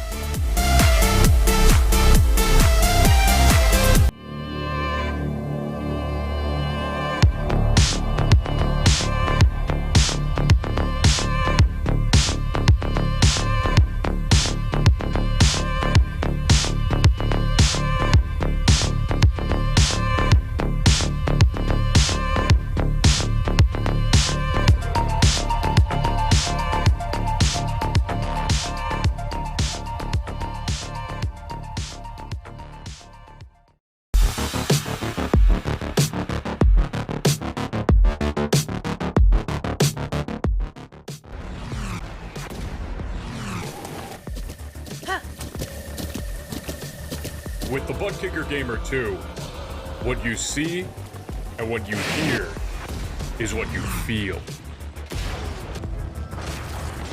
Buttkicker, the future is feeling.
Welcome back to the Music City, where we are under caution for the 4th time today. The strategy gamble for the cars that stayed out the previous caution round has played out in dramatic fashion, with many of them trapped at the tail end of the field. Welcome back to RaceSpottv, where we're live from the Nashville SuperSpeedway for round 7 of your 2022 Lionheart Retro Series. Alongside myself, Arjuna Kenkipati, delighted to be joined by DJ Clark once more. And DJ, what did we say? They're in the danger zone, and danger, it turned out, was right around the corner. Yes, it was a big incident here, taking out a couple of drivers, unfortunately, putting them down in the field, including Paul Jenkins and Bobby Mikes. It looks like both getting put out there. Chris Reagan as well also may have been involved in it. As we go back to check out this replay of exactly what happened, just a little bit of contact there off the wall. Jenkins being collected big time and taking a big hop, skip and a jump. And Trevor Malone skips through the drama. No care in the world for the number 34 machine. You'll just watch here once more as Paul Jenkins will see Bobby Mikes hit the wall in front of him. Hop, skip, and a jump. There was nothing that Paul Jenkins can do. And we'll grab another look on board with this Moses moment with Trevor Malone. Oh, you can see that there, and for Trevor, this is just that hold on and pray moment. Oh, talk about last-minute instinct moves. Some say that that would be lucky, but to quote, I think it was Gary Player, you make your own luck. And what does this mean? Well, the likes of Siraj, Guyon, and Zaldo, Wardlow, they'll get their laps back, but they'll be at the tail end of the field. They have a lot of work to do to fight back to the front. Yes, they do, but relatively here at this point, everything is going to be equalized in terms of fuel, so we're not going to see those big gaps develop like we saw earlier on in the race. So I think it's going to be a little bit easier maybe for them to be able to try to fight their way back up forward, but it's still no overall easily task done. And what do we know now? The strategy is over. It's pedal to the metal. It's go time. Yes, it is. Nobody's going to be conserving fuel at this point. 33 to go. Everybody will have plenty to be able to make it to the end. So it is absolute go time. Might even see some fuel burning for some of these cars, as those that boxed early during the green flag cycle will get back their lap. They'll tail around to the very back of the pack. Matt Taylor, Chris Fowler find themselves at the front of this field. Yes, they do, and it's going to be interesting to see here what kind of jump they're able to get on the field. We've seen the leader be able to get a relatively decent jump on the first getaway and then be closed out in the last couple of laps, but we haven't seen Matt Taylor, we haven't seen Chris Fowler, Craig Forsyth, Ricky Harden, any of these guys really at the lead of the field here at this point, so it'll be interesting to see how they play out. All right, I'll give you one final chance to correct your pick. Are you changing your mind now with 31 to go at the line? Mark Cohn is in 8th. I still like that position for him. We're going to have to see. I'm sticking with the Watchman. I get the feeling it's going to be one of the MadWorks Motorsports cars. Either Matt Taylor or Chris Fowler, both looking for their second victory of 2022. So the pace car's off. 4 cautions so far today. 31 laps to go. It's a MadWorks Motorsports 1 and 2 with Craig Forsyth right behind them. We're back underway. Green flag racing at the Xtreme Scoring Nashville 150, presented by MOZA Racing. Another good jump from the top 4. It's 5th on back, where it looks interesting. Yes, it does. A little bit of side-by-side there in the back. You can see some of the drivers starting to weave and bob their way this way, and that Michael O'Brien and Lionel Kalisto looking like they're going side-by-side down into the corner. Qualifying didn't go great for MadWorks Motorsports, but Fowler and O'Brien both have made up about 15-odd positions to find themselves in some great points-paying positions. That's what championship runs are made of. The consistency to be able to work your way to the front of the field. And at the front, it's teammates battling side by side. What's rule number 1 of racing? Don't hit your teammate. Taylor and Fowler have got to be careful. Yes, they do. Little bit of a wiggle there from behind from Craig Forsyth. He was able to hold on to that car, thankfully. But Ricky Harden here, the one stalking in the background, trying to see what they can do. Fowler goes up high. Forsyth trying to come down low with Harden looming as well as they dive into turn 3 once more. Under 30 laps to go for this inaugural trip to the Music City with these Lotus 79s, and Forsyth gets tight, runs up the track, just about avoids hitting Chris Fowler.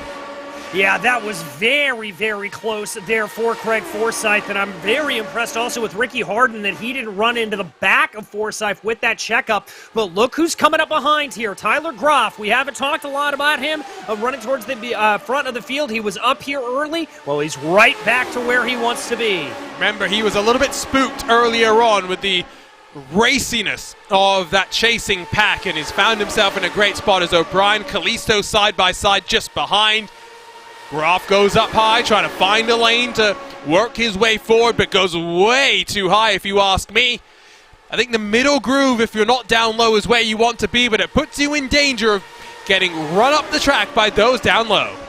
Yes, it does, and at this point, we're not also dealing with a lack of fuel stops coming in, but remember, these tires are getting a little bit worn here at this point on this concrete surface. You've got to be very, very careful. This car is going to be handling a whole lot different than it was at the beginning of the race. If you want an indication of how much this surface really grinds at the tires, when the IndyCar Series came here, drivers were getting down to 0% on the tires. Now, these are bias ply tires designed to go a full race distance in Formula One racing. However, this is a very different challenge to what they would have been designed for.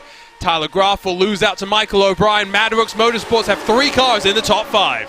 And O'Brien running some very good lines there. Whoa, big slide up to the outside. He wants to move up onto that high line. I like what I'm seeing here out of O'Brien. And the caution flies again. This time it's Cristobal Valenzuela, and there is the car upside down. It's Jim Herrick, our winner at Pocono. Ooh, that is not the way you want that car pointing. And for Cristobal Valenzuela, that car looking into be a whole world of hurt. Let's go back to the replay and check out what happened. So the teammates were side by side, and now is he going to get loose by himself? In fact, excuse me, it wasn't a teammate. A very similar liveried car. I assume that's George Anzaldo in the number 6 machine. And so into turn 1 they come. Now, is there going to be contact from behind? Yes, there is. Jim Herrick's, a passenger in the space shuttle ride that he went on. I hope Jim's not in VR, otherwise that would have been a very, very awkward trip for him. Fortunately, he's not. But still, you just watch here. Nothing he can do, and yeah, close your eyes if you get motion sick, because that's an experience. Welcome to iRacing. That is an experience indeed there for him. Very, very rough and tumble. We take one more look as there you can see Adam Young, all of the chaos just unfolding in front of him. Well, that wasn't the car we were trying to grab. Here we go. This will be the best look that we've got as to why the actual incident occurred. As we ride on board with Adam Fraser in the 88, just sends it too deep. It's as simple as that. Yeah, simple as that. Just sent it in too deep. A little bit of contact there, and the Raven Motorsports silver driver, really the impetus for that whole incident taking place, I have to say there, Arjuna. That will be something race control definitely looks at post-race. So 5th caution of the day. We slow it down again, and cautions breed cautions. These drivers have got to be careful in the restart. Yes, they do. They've got to be very careful indeed as they go now. Safety car lights still are on, though, so we'll have one more lap under caution to re-rack everything. DJ mentioned the tire life as well. These cautions really just helping the drivers in some ways. We're not so concerned with the heat cycles and whatnot, but really the main concern is going to be the overall wear and load that tires have been placed under. It's looking good if you're at the front of this field. And Madworks Motorsports, I mentioned it earlier, not the greatest of qualifying performances. Matt Taylor was on the outside of row 3, but Chris Fowler was down in 18th position. Michael O'Brien was down in, 21st? The points leaders in the team championship looking good to increase their gap at the front. Yes, they are, and there's going to be a little bit of that strategy coming into play, thinking about the team game here. As you said earlier, Arjuna, the first rule of motorsports, don't run into your teammate. Rest assured that these drivers not going to want to be doing that. Virtual paddock getting a little bit busy as the drivers that are already eliminated from this race discuss with one another. Both Bobby Mikes and Paul Jenkins communicating about their issue that happened on lap 78. No hard feelings either way, but I think both drivers a little bit frustrated just with the fact that a good result robbed from their results for this 2022 season, which has very much been an up and down season for everyone. It took until round 6 before we had our first repeat winner in the form of Mike Razmas. You look at 2021, the opening 6 races of the season was basically Sage Karam domination. Yes, it was an absolute dominant performance there from Sage, and obviously it coming back around here to have a little bit more parity this time out, and still the racing just as good across the board. Sage Karam, of course, coming off another appearance with Dreyer and Reinbold Racing in the Indianapolis 500. Didn't go maybe to plan, but he was looking on a decent spot in strategy and had an incident with David Malukas on the final lap. Of course, the main drama when it came to David Malukas wasn't really that contact, but the fact that, as many people will say, DJ, he was robbed of the Rookie of the Year. Yeah, it very much was. Malukas drove a very, very good race there. Finished up as high as he did, highest placed rookie, but the voting for Rookie of the Year, not done by position, it's done by overall, and Jimmy Johnson was the one that took that prize this time around. I'll just give my opinion. Jimmy did great in qualifying, and then experienced it, well, on day 1 of qualifying, experienced what the Fast 12 can do with a big old slide on lap 1, and then struggled in the race. Yes, he brings a lot of other things to the table, but I don't think it's as clear-cut as when Fernando Alonso won it over, who was it, Ed Jones back in 2017, when Alonso led laps, was looking on course for a great victory before he ended up retiring. I have to fully agree with you there, Arjuna. I think David Malukas, if I was him, I'd feel a little bit robbed at this point. Well, will anyone get robbed of a victory here today? 5 cautions so far with 20 laps to go. We're approaching the point of no return where a caution would end our inaugural trip to the Music City. It's a MadWorks Motorsports 1-2. We're back underway at Nashville. Yes, we are, and yet another good start there out front for our leaders as they start to pull away a little bit. It looks like Ricky Harden trying to get to the inside there of Craig Forsyth, and I think he's got it. Going to have the inside line, and when we're not up to speed, the inside is definitely a little bit faster. Forsyth gets spooked by Harden, who got a big old wiggle on the entry to the corner. O'Brien slides on through, the New Zealander up to 4th.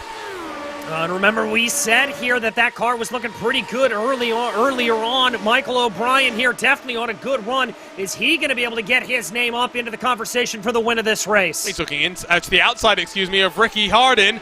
Can he make it a MadWorks Motorsports 1, 2, and 3? What a storyline that would be. They're fighting for the lead of the race, Taylor and Fowler, but here comes the O'Brien Express. Yellow flag flies, though. Alex Gouillon gets mixed up. Oh, a big, big contact there, and I'm not sure who that other car is. That looks like Gary Godso involved in it as well.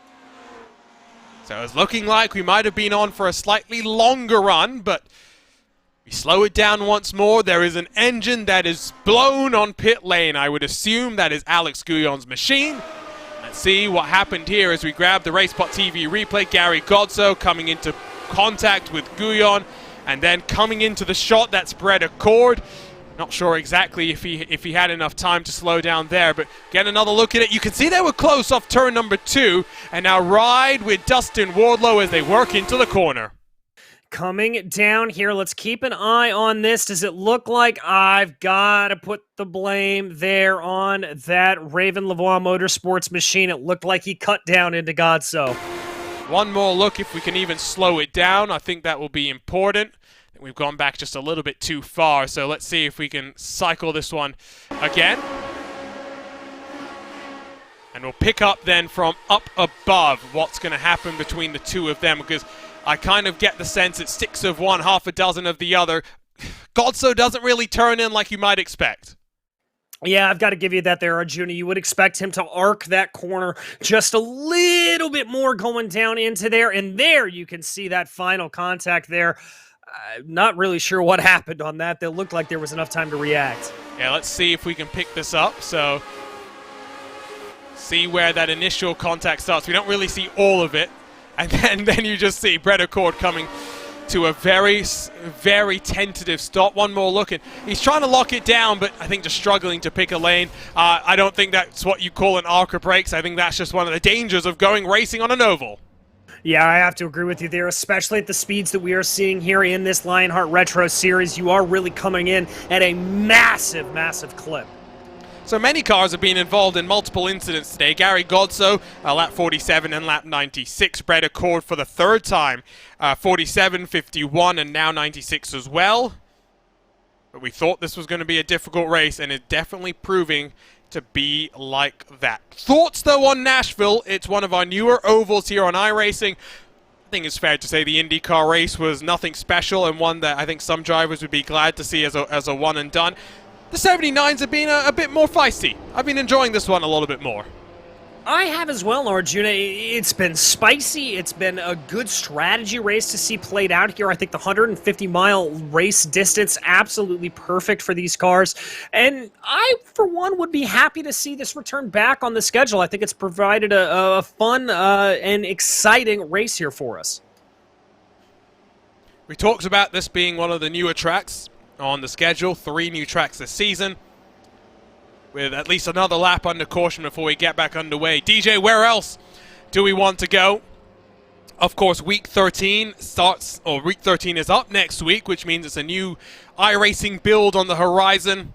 And I think you know where I'm going with this. I'd love to see us go to Fuji with these Lotus 79s.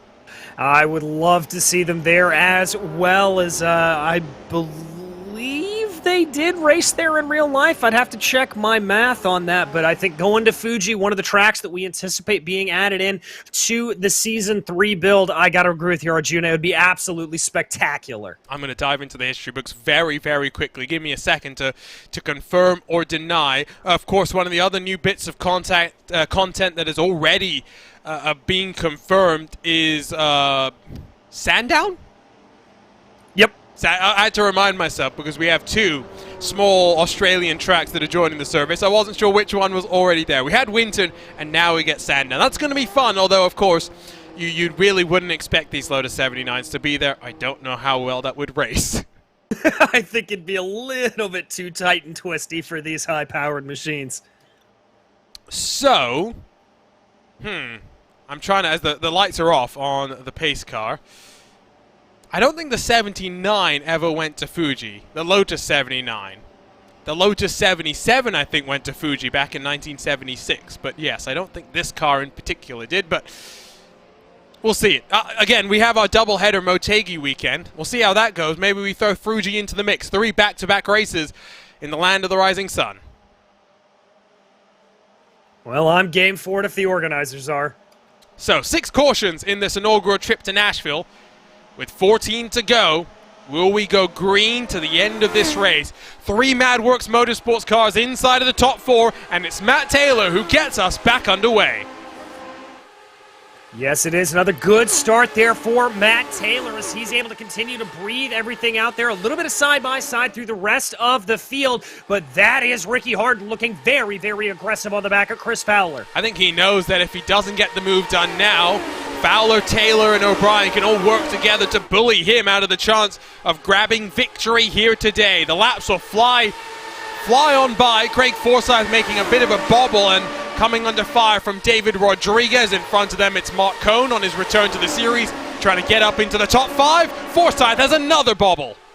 That car looking very, very squirrely. We've seen him make a couple of mistakes like that over the course of the last about 10 laps of green flag running. I have got to think that Forsyth is feeling the pain here of the light fuel tank and the worn tires. Here comes Ricky Harden. He'll be inside of Fowler, not going to be able to get alongside with Matt Taylor in the dirty air of the race leader, and now going to get hung out to dry as the number 20 will sweep around the outside or grab onto second position once more. Tyler Groff in front of Michael O'Brien. Yeah, he's got that pretty well locked down, and Groff now is going to set his eyes ahead of him to try to close down on Fowler and Harden, see if he can make this a 4-car battle for the front of the field. Again, you can't go below the line onto the apron until we get to the final lap of this race. Will we see a desperation move? We'll slow things down, at least for the time being. It's Lionel Kalisto in a world of trouble. Ooh, that car looking like it has caught a whole bunch of pain on the outside barriers. I wonder what happened here to Little Train. Let's watch and see Comes down into the corner. Oh, and that was foresight. That car just continuing to have problems. Really not enjoying this end of this race. And now again, he gets up high, a bit spooked by Malone, gets squirrely, slides down the track, and nothing that Lionel Kalisto could do. Forsyth up in the air, and then gets collected. I think that was George Inzaldo. I think it was as well. It looks like Inzaldo was able to get away without a lot of damage on the car, but let's ride on board and check it out. So the Raven LeVar mode, there's nothing you can do in that sort of a situation, and I think the iRacing gods have smiled on our series organizer. His car does not look bad. No, his car looks pretty pristine there at that point, so I think he was able to get away very happy, and he'll be rubbing his lucky rabbit foot. See a person in our YouTube chat saying, Oran Park. I do like a good Oran Park race. I don't know how the Lotus 79s would race, but I'm down, I'm game. I'd be certainly willing to check it out and see how they'd go. I'm trying to think. Magny Core, of course, is coming up at some point in the future on iRacing. It was kind of an under-the-hood announcement. I think it came at the same time as the Hungara ring was announced here on iRacing. And it's not a track that the 79 ever raced at in the real world, because of course it would have been at Paul Ricard in 78 and then at Dijon in 79, but I am a fan of Magny Cores, especially the chickens there. You know what I'm talking about. I know exactly what you're talking about, Arjuna. Classic video. Almost as classic as the One wonders if Juan would be number one. One of my personal favorites as a Montoya fan. Montoya, what a legend. I wish he had a little bit more speed this weekend, though. He was making some pretty good moves. I was very impressed to see him. I mean, I think he finished top 10. Yes, but you have to compare what he did versus what Felix and Pato looked like they were going to do. That's very true, but Juan, I think, just had a little bit of problem in qualifying. I mean, he started 31st, 32nd, something like that. Juan wonders what would happen if Juan had been number one in qualifying. Okay, I'll stop myself and I'll restrain myself because I can go on for a lifetime. So, I think we're coming back to green with 6 to go. Now, a caution, I think, basically immediately would end the race. So, the pressure's on Ricky Harden here, who is in front of Chris Fowler. Yes, he is, and that's going to be a huge boon to him there, that he's not going to have the teammates to sort of duke it out with. The one problem I think that Harden's going to have is we have been able to see the lead driver here be able to get a jump for about a lap or so before really getting under threat. And with just as quick as we've seen some of these cautions flying out, I have got to think Harden is going to be, yep, there he goes, keeping those tires nice and warm. He's listening to the broadcast right now. He knows what's coming. I know some people who actually do that. I'm not a fan of it. I think that's distracted driving. I have to agree with you. I know folks who do it, and I do not understand how they do. Yeah, but to be fair, there are also people that can keep up a normal conversation and still drive. I can converse, not always going to be the best performance out of me. So, top 5, Taylor, Harden, Fowler, Groff, O'Brien. Behind them, Cohn, Lanini, Rodriguez, Siwa, and Malone. Inside of the top 10, you have 3 cars who started outside of it. Fowler's up 15, O'Brien's up 16, Siwa is plus 13. For O'Brien and Siwa, second and third in the championship, or third and second coming into the championship, I guess, because O'Brien's in front. This is the result that they needed at what was bound to be a difficult race. Yes, it very, very much is the exact race that they needed to have happen. They're going to feel very, very happy about it. And I think for them, it's just going to be a little bit of a survival mode here. Just try to keep themselves in that top 5 if they can. All right, 4th time's the charm. Are you changing your prediction now? All right, now I've got to think. I'm going to be looking at Ricky Harden here a little bit. Ooh, well, I'm going with Matt Taylor because I like how he's controlled these restarts. And I do think that when you're able to pick your lane, I think you're always in a better position than those behind. But I don't think we're seeing the victor coming out of the outside of the top 2 unless Taylor and Harden come to blows with one another. I've got to agree with you there, Arjuna. I think it's going to be between Taylor and Harden as we get ready to go back to green. Matt Taylor has 5 career victories to his name. Ricky Hardin, just the one. Chris Fowler, also just the one. They're looking to add to their records in the history books, but Matt Taylor will get us back underway in the Music City. What a launch from the number 8 machine. Yeah, fantastic launch there. That's exactly what he needs. And look at what Chris Fowler's doing behind. He's already starting to challenge Ricky Hardin and try to see if he can be able to get himself up by past the number 7. It may just be the team game here. If Fowler can distract Hardin for long enough, Taylor might be able to run away and take control of this race. But Hardin's going to give the good old shuffle to Fowler, who's now going to watch as Tyler Groff joins the party. Here comes O'Brien as well. 5 cars fighting for the lead with 5 to go.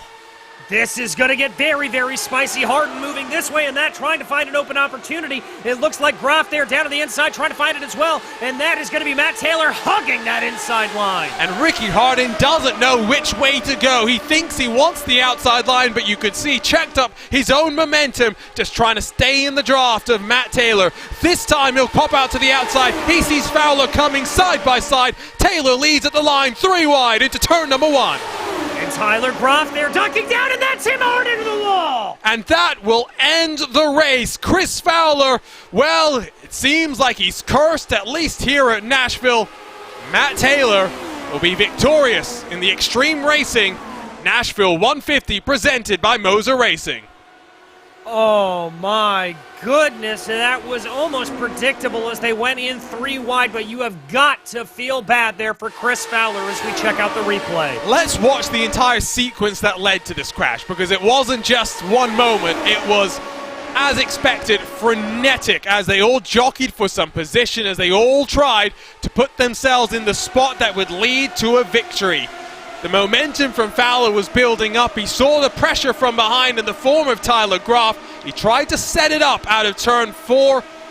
He saw Ricky Hardin look outside, tried to get the toe, tried to get to the outside groove, but on the run into turn number 1, you'll see him try and turn down low. You'll see Hardin try and arc the corner, and Chris Fowler goes for a ride. Yes, he does. Just an unfortunate confluence of events there between the two. So very rough. Michael O'Brien, we ride on board with, and he had a bird's eye perspective of that entire incident. That's an unfortunate end to the day for Chris Fowler, but I will put it out there. I think that was just racing. Yeah, I have to agree with you. No fault on either driver there. That is just what happens when you are running this close to one another, this close to the end of the race. So you said over-under on cautions, 3.5.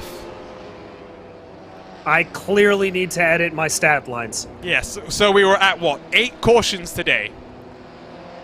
I mean, it looked like at the beginning of the race that we were going to hit that, but everything got a little bit crazier on as we went along. 31 started.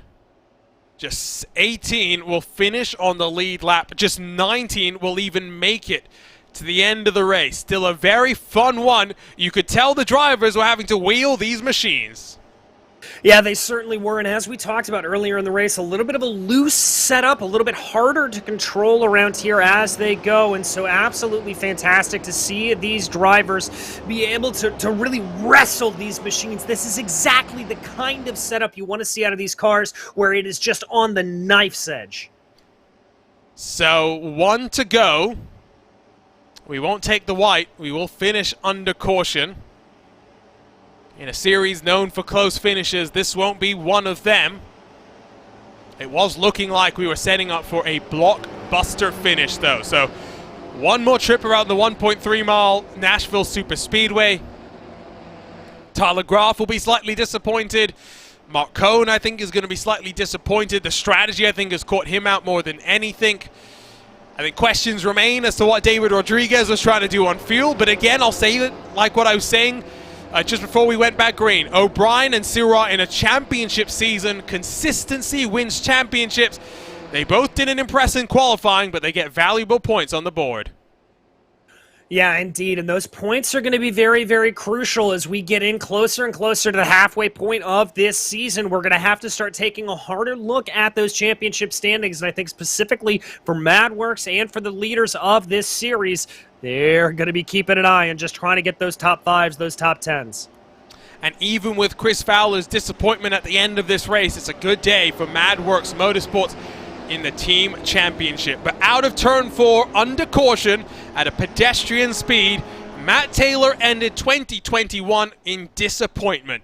Tied on points with Aaron Morgan for the championship, Countback gave the crown to Aaron Morgan.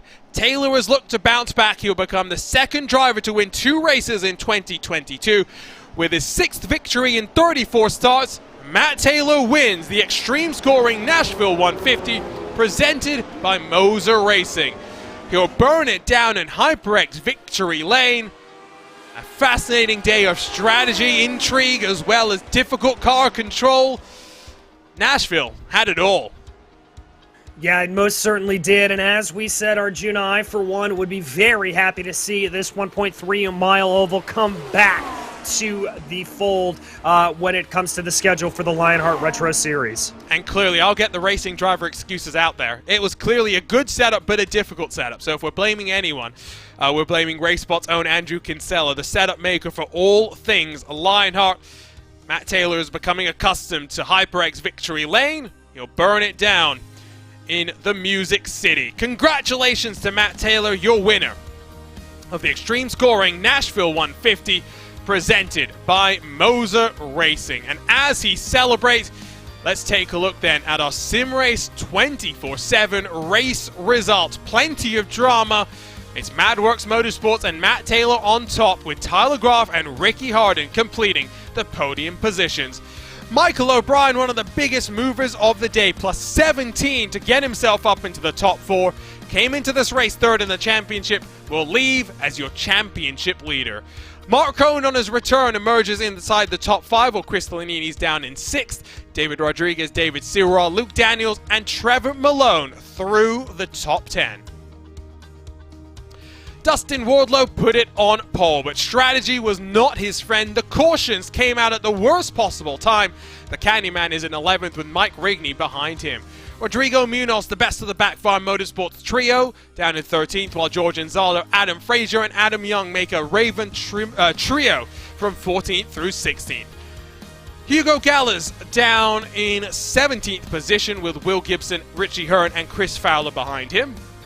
Richie Hearn surviving to the checkered flag after a bit of a run into the wall, self-inflicted for Richie Hearn. Chris Fowler, of course, coming unstuck at the very end of this race. Craig Forsyth, one of the many cars finishing this race in the garage, along with Lionel Callisto, Alex Guillon, Gary Godso, Brett Accord, Jim Herrick, Cristobal Valenzuela, Paul Jenkins, Robert Mikes, and Chris Reagan through the top 30. Brian Hotham, our final retiree in the field of 31. And that leads us nicely into our HyperX post-race show, because the Lionheart Racing Series is powered by HyperX, makers of premier gaming gear like the legendary ultra-comfortable cloud line of gaming headsets. Whatever you play, however you play, HyperX knows we're all gamers. For more information on HyperX products, visit hyperx.com. And while we wait for Matt Taylor to finish his celebrations down in Victory Lane before he joins us here on RaceSpottv, DJ, let's talk about what's next to complete this first half of the season. Our second Triple Crown race sees us go to Speedway, Indiana in a couple of weeks' time, and then we round out the first 9 races of the season with a trip to the Hungaro Ring. It's been a fascinating ride so far as we traveled the globe with our Lotus 79s. Yeah, it certainly has, and I can't think of a better way to close out the first half of the season than by going to the Brickyard itself. Obviously, Arjuna, a place that holds a very, very dear place in my heart and always seems to produce some of the best action all season for these Lotus 79 machines. Well, wait no longer. We have Matt Taylor joining us in HyperX Victory Lane. And Matt, a difficult race. It clearly looked like the car was on a knife edge. How did you survive? How did you make your way to the front?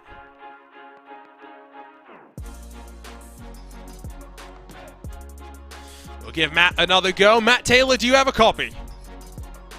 Apologies, I can't hear anything at the moment. Really sorry about that. We'll let Matt Taylor get it figured out, and instead we'll dive down to Tyler Graf, who comes across the line in second position. And Tyler, we talked about how this was a difficult race. Talk to us about that.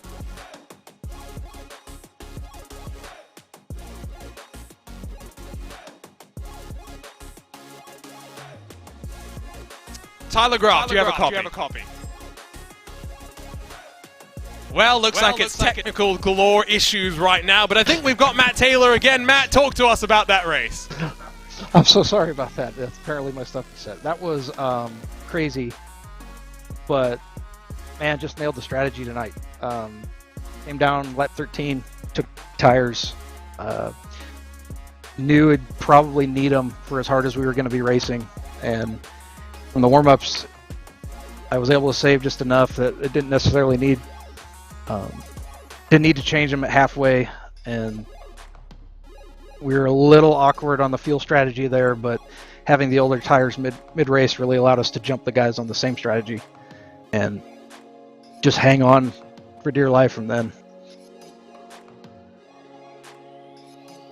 Well, you came into this race 4th in the championship, but now with 2 wins on the season, your team is on a roll. It looks like you're getting on a roll as well. We head to Indy next for the 2nd Triple Crown. What are you expecting in the Speedway?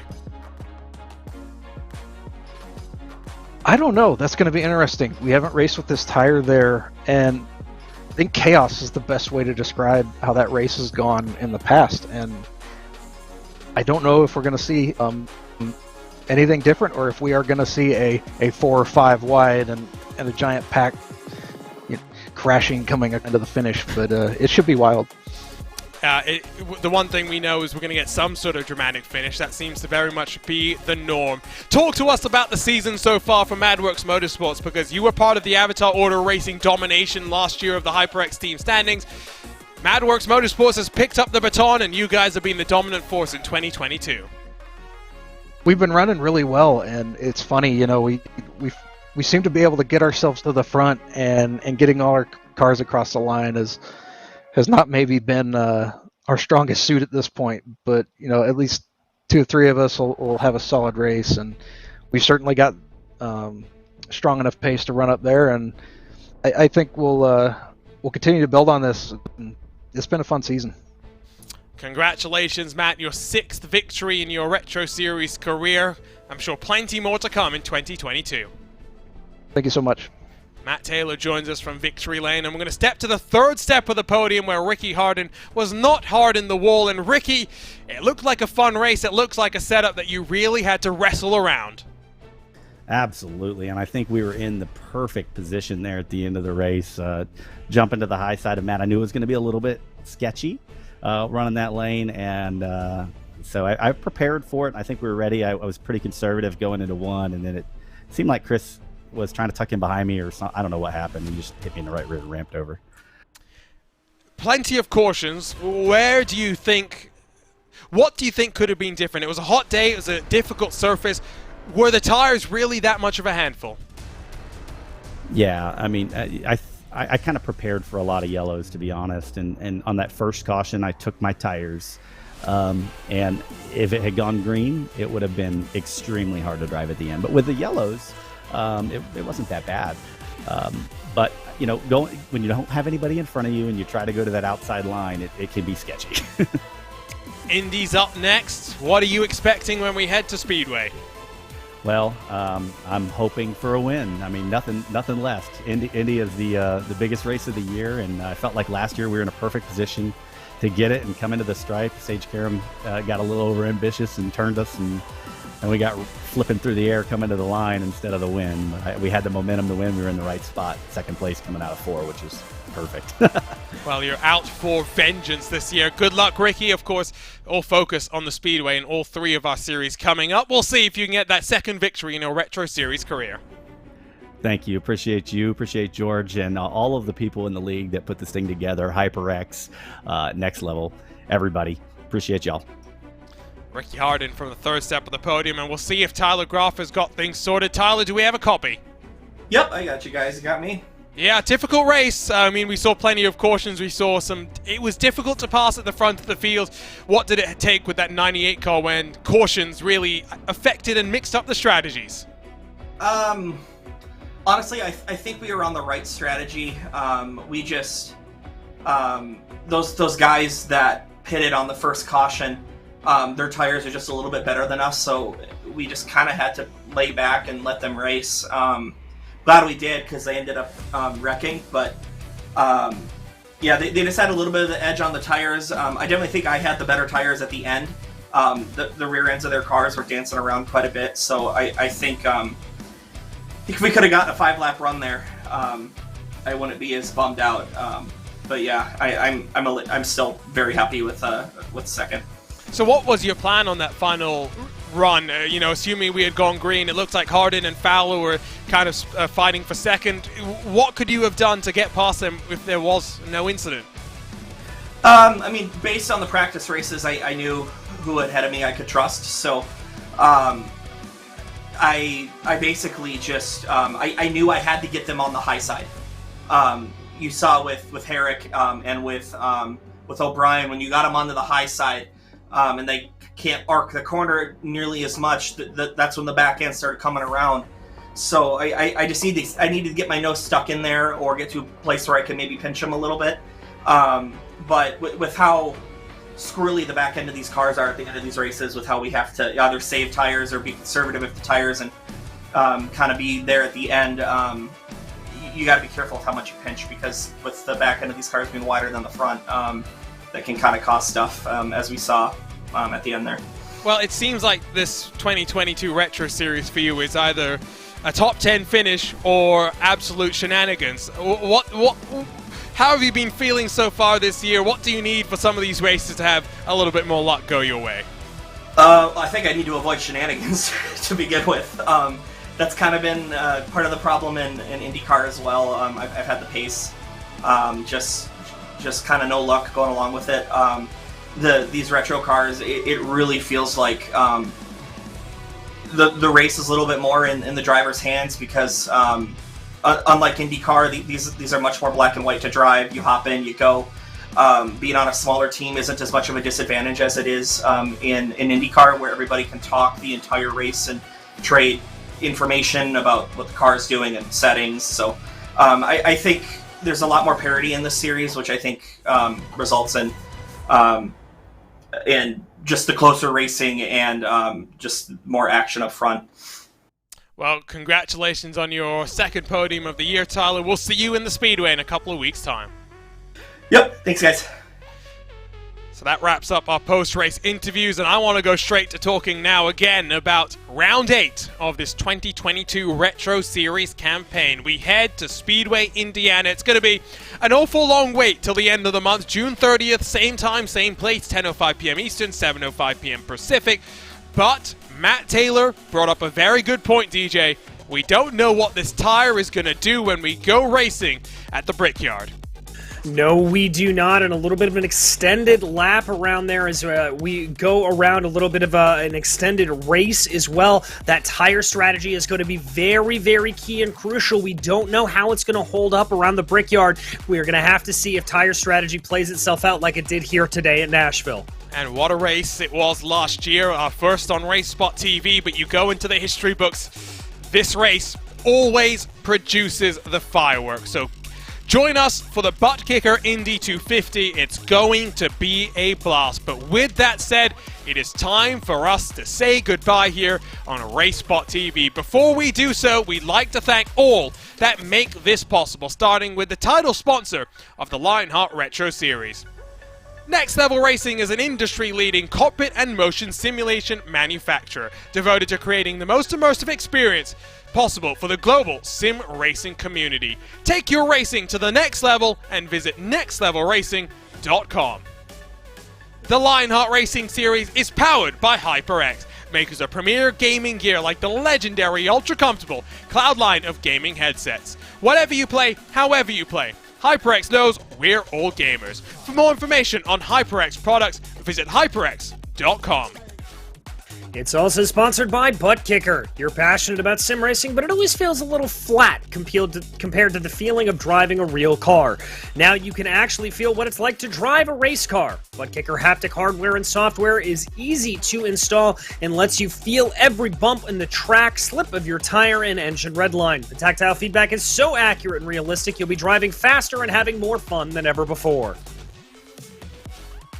MOZA Racing is revolutionizing sim racing with the development of industry-leading hardware and software products like their R9 direct drive wheelbase and GS steering wheel. Featuring zero delay wireless technology and made from high-end materials, MOZA Racing delivers the precision you need to reach victory lane.